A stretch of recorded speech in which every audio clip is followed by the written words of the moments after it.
Hey, everybody, Jim from Ballpark Nation doing a solo off day. Andy and I are ships in the night. I had just gotten in. We didn't do our show Monday because I got in really late from visiting Durham, and then he's been out of town. So here we are. We were going to let it go until things happened. On the one hand, last night's game was a disaster.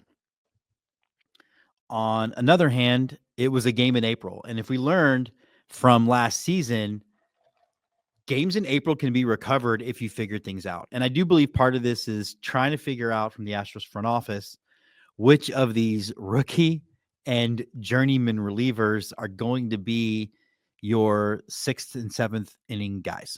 So from that perspective, and yeah, we're doing the large Dr. Pepper from Taco Cabana today to try to recover from yesterday. A lot of blame to go around. I know people want to blame the offense because the offense has struggled all year, but you scored 6 runs. And if the strength of your team is the starting pitching in the back end of your bullpen, 6 runs should be able to win you a game. And it didn't.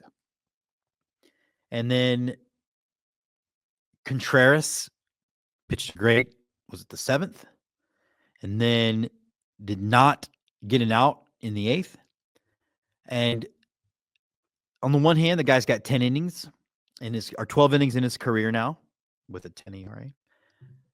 On the other hand, he's a young guy, and if I'm Joe Espada, I don't know how you are not getting another. Even if you wanted to try to squeeze him, I get you're trying to squeeze him two innings out of him because your bullpen was empty because of the 12-inning game the night before, and that's honestly probably the biggest underlying factor is why the Astros ended up blowing that lead is because the bullpen was empty. However, you did still have a couple of guys in there. And it seems to me that after Contreras walks the first guy in the 8th, you get a guy up. And then if he walks the second guy, you get him out. Instead of giving Okert very, very, very little wiggle room, which he almost wiggled out of, frankly. So, well, I don't think you can say fire Joe Espada or Joe Espada sucks. It's not okay. It's not okay to say, okay, what was your thought process there? Rookie reliever clearly had lost it. All of a sudden, the 5-run lead, I don't think felt safe to anybody once the first 2 guys walked. Certainly didn't to me. Those are valid questions. I think you should have a concern about Abreu, honestly. Abreu he's had as many unclean innings as he's had clean innings. And again, the strength of your team is supposed to be your starting pitching and your 8th and 9th inning guy. Brown and Hader. Sorry, Abreu and Hader. That's what happens when you're trying to be dramatic and you clear your throat. So I don't know.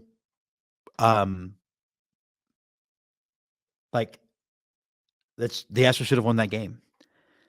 The other reality to it is that it was a game in April, and last year's Astros team showed that as long as you figure things out, games in April do not matter. I still think this is going to be a better offensive team than last year's team, simply because I do believe that eventually Cam Smith will figure it out. And I do believe we're going to see an exponential upgrade at first base. Walker has struggled, but please miss me with the Abreu 2.0 things. And I do think Paredes, who's seeing a lot of pitches, those will turn into power numbers. Although the power numbers for the Astros are concerning. They're not slugging. One of the things, though, I think to put perspective on this year is, last year a lot of Astros fans put the tombstone on top of the golden era, and so the golden era was over. And then it turned out not to be over. I'm sorry, if you win your division and make the playoffs, particularly in today's baseball, where making the playoffs is all it's doing is open you up to a crapshoot, then the run still continues. And we're not going to really know when the end of the run is until, probably a year later. But let's just say, for the sake of argument, that we are at the end of the run. a run that Jim Crane, his ownership, gave us, and essentially changed the entire direction of the franchise and the expectations of the franchise. And let's say that, he was put in a position where he was the GM by his own creation, and he signed 2 bad deals that may or may not have hastened the end of the run. Again, we won't know, because even if they miss the playoffs next year and then they win the division the year after because all of the money is coming off the books from the 2 bad contracts, I would argue the run is still going. Look at the Giants had that run where they won the World Series, missed the playoffs, won the World Series, missed the playoffs. I consider that one run. So we're not going to really know it's over until it's over, baseball.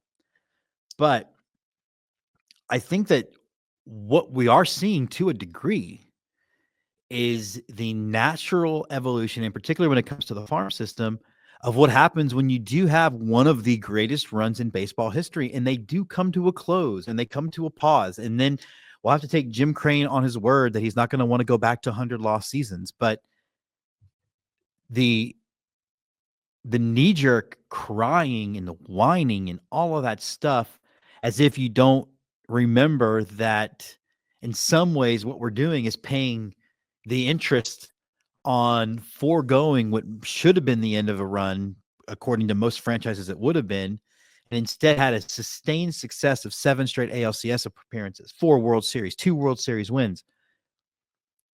That should still be what you think about the most when you think about the Astros, not what happened last season and what's happened yesterday. And I can only think that if you don't see that, if you don't feel that way, it's because you're a new fan or you're a casual. Or you're like the idiot who keeps referring to the manager as a coach and calls it the MLB. It's not called the Major League Baseball. Okay. It is the National Football League, but not the Major League Baseball. It's called grammar. So maybe we should make that like a test you should have to pass before you can get a Twitter account. I don't know. But the point is, in some ways, if what we're seeing is the decline of this particular Astros run, it's probably happening. Okay, let's do this. Let's go to say November, like the middle of November, when of 2017 and the World Series thing has ended. How many of y'all really thought you would still be talking about a team that's dominated baseball into 2022 and beyond? Like, Astros fans, do you realize how most fan bases think our fan base is stupid because they realize that the Astros have the ability to flip the switch tomorrow and go on another run? Like, Jim Crane's tenure with all the GMs he's had has turned us in from a joke to a team that people are just waiting for us to explode. That's your reality. And so I'm not saying you should be satisfied with subpar play. I'm not saying you should be satisfied if you feel like Jim Crane all of a sudden goes cheap on us. But one, he's not been cheap. Once they started winning, he's not been cheap. He's been willing to sacrifice money and talent to keep this thing going. Even now, even if he is trying to avoid being under the tax thing for 2 years in a row, we still have one of the highest payrolls in baseball. That's not the act of a cheap person. And so it seems to me that it's, on one hand, it's okay to be critical and want to see the team continue to do well and question things. On the other hand, though, it's really disingenuous to act as if the team hasn't just been one of the more dominant runs in the history of baseball and has an owner that's clearly been willing to spend. And I think being intellectually dishonest about this team is pretty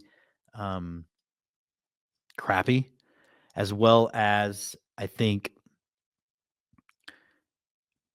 not fully understanding what baseball is and understanding how we haven't even played one football game if you were to do a translation of how many baseball games equal football games. So, I was pissed last night too. And, I do think if the Astros miss the playoffs and go, like 81-81, then Dana Brown should have to answer some questions. And Joe Espada should have to answer some questions. but I don't think you're in any way, shape, or form near a position where you'd want to make a decision in April or May, particularly about the manager. So let the thing play out. Let this play out, and also again have some perspective of what the history of this franchise has been, and realize that for as much as it's a bummer now, you've had almost 10 years of dominance, which very few baseball fans can say they've had.